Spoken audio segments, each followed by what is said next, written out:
So you guys have to know, prepping is the most important thing to any paint job.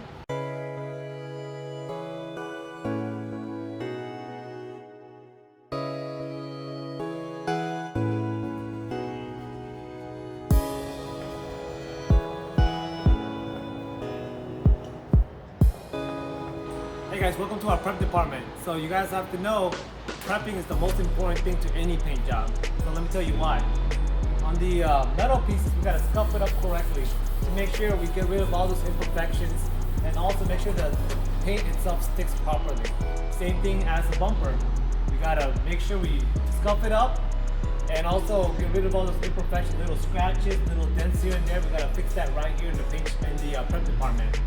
Along with the bumpers and any other items, they need to be taped up correctly. As you can see right here, we tape it up properly so it looks like just like OEM.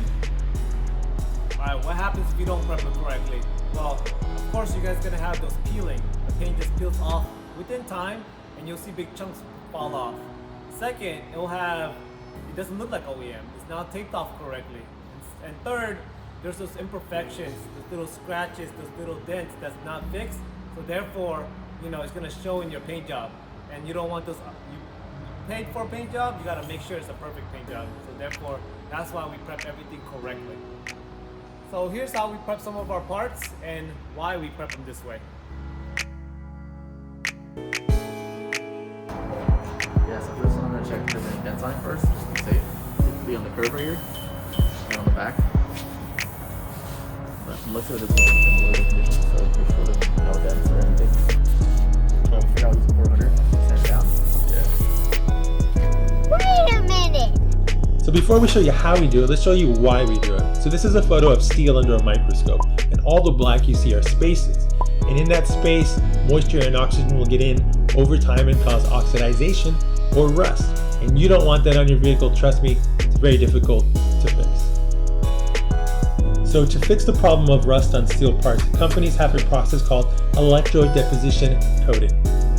Say what? Or what's commonly known as an e-coat primer or e-coat. And what this is just a layer of primer over the metal to cover up those spaces to stop rust. So let's show you how they do that. So this video is courtesy of Automata TV. Go watch the full video if you want, it's pretty cool. But this is the BMW paint shop, and specifically this is the e-coat process. So they're dipping the whole vehicle into a vat of primer, or as you can imagine, it's sometimes car parts in our case. But basically the vehicle or the car parts are positively charged, and the pigment or resin is suspended in the water, and that's negatively charged. So positive and negatives attract, so the negative resin or pigment or primer bonds to the positively charged vehicle and it gives it a uniform coat, which is going to prevent rust. And this process is a lot better than painting could ever be because, of course, the pigments and the resin become one with the metal, so it's in the metal basically, and that's a really cool and awesome process of e-coat primer. So about 99% of the parts are going to come e-coat primer, especially the metal ones. Sometimes they don't, but it's mostly plastic, but we'll get into that a bit later. So if the part is not primered, it will have to be before paint. So as you can see, that's why the part is black, because they use a resin or a black pigment opposed to the gray one that BMW uses. So sometimes most of the parts come gray from BMW. OEM aftermarket parts will normally come black, but that doesn't really matter. It's the primer that's most important, how they do it and how they apply it, so rust does not get into the steel. So basically what he's doing now is scuffing up the part, and that's because you want to create little grooves and scratches to promote adhesion of our sealer process or the base coat onto the metal panel. Yeah, this basically will it'll basically touch it up wherever you missed, so it kind of gives that extra okay. For the paint to stick to it. Not only that, but this is a little more flexible, so it lets me actually hit the sides, Edges, yeah. compared to the 600 scuff pad, which isn't flexible. So you can see it's looking a little more scratched now, or how it goes up here. That's the whole point of that scuff pad, it just kind of really gets it.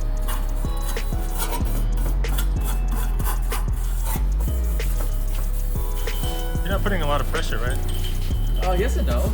I would say a good amount of pressure just to really scratch off any kind of imperfections that might be there, like maybe e-coat lump or something. So for the most part, not to the point where I'm like burning it off. Right.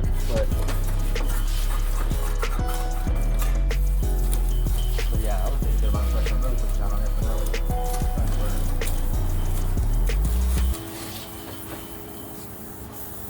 That's really how I want it to look. Just like that. That's it.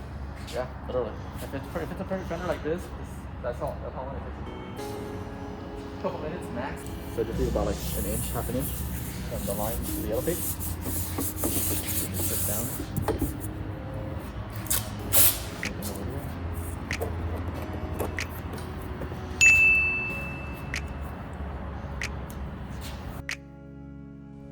So this is how we would prepare a rear bumper that's plastic. Now this is e-primered. It's an aftermarket bumper. It has an e-primer coat, but of course it's not metal, so it's not going to rust. But plastic is very smooth, so they put a primer so the paint better adheres to it. And just like the metal, we do have to scuff it up. But before we do that, we're taping up the step pad because that is a textured part. Anytime a bumper has a textured part, we got to tape it up, of course. Make sure we're not painting over it so it has that OEM look to it. And that's very important that we get all these edges and lines absolutely perfect. So we use a 3M tape or a painter's tape after we cover the entire top pad in this case. In other cases it could be the built-in grills on the front or the fog lights. Once that's completely covered up, in the center we'll move to the sides or the outer edges of the textured panel. We'll use about a half an inch blue tape, and this tape is a lot easier to pull off on the edges to get really good straight lines, and that's important, especially after we paint. It peels off right away.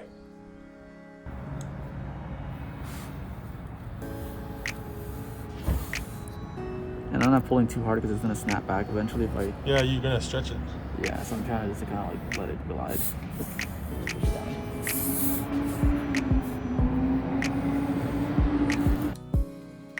So this process is not different from any metal parts. We're going to scuff it up with a sandpaper, I believe a 600 grit, and then we're going to do it with a Scotch-Brite pad just to get every little nook and cranny. As we're doing this, we're going to check to see if there's any pitting in the plastic, which is any kind of holes, any kind of abrasions, any kind of scratches on the plastic, any bumper flashing, which is if the mold wasn't great, it's normally around the edges. There'll be like extra plastic sticking up where they cut the molds off.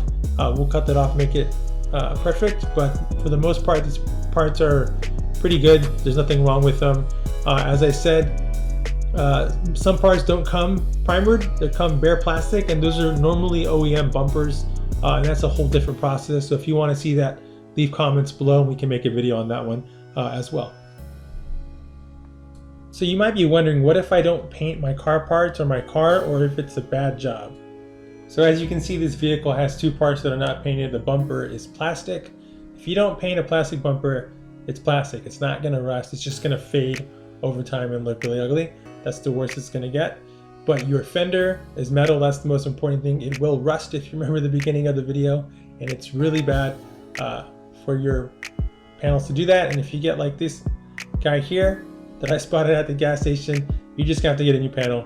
Toss it out. No one's going to paint that. No one's going to work on that. And even worse, if the rust spreads to your engine bay, your pillars, it's going to weaken the integrity of the metal. So if you get into an accident, it's just going to be really bad for you, and no one's going to buy a vehicle with rust on it. Guaranteed 100%. No one wants it. So avoid it at all costs if you possibly can. So there's a lot of shops out there and a lot of places to provide painted auto parts.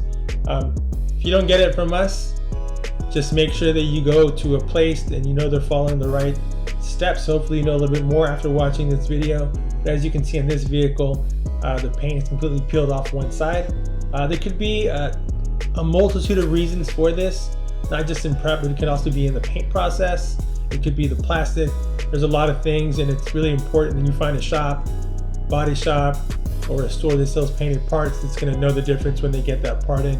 Because you don't want this on your vehicle. You're paying good money, and if you get a part like this and it just starts peeling, fading, chipping, cracking, spider veins, you're gonna have to pay to get it repainted, and it may cost more because it's gonna be a lot more labor to fix the problem. But at the end of the day, we want to make sure we are just like OEM. the part lasts forever, and also you don't have any problems because you are fixing the car to solve a problem. We don't want to cause that problem. So basically, that's how we prep all of our parts.